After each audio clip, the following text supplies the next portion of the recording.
Три основные причины аллергии.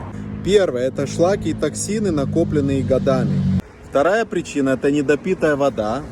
Из-за этого просто-напросто не вымываются токсины и шлаки, о котором говорил ранее. И третья причина – это паразиты, как видимые, так и невидимые.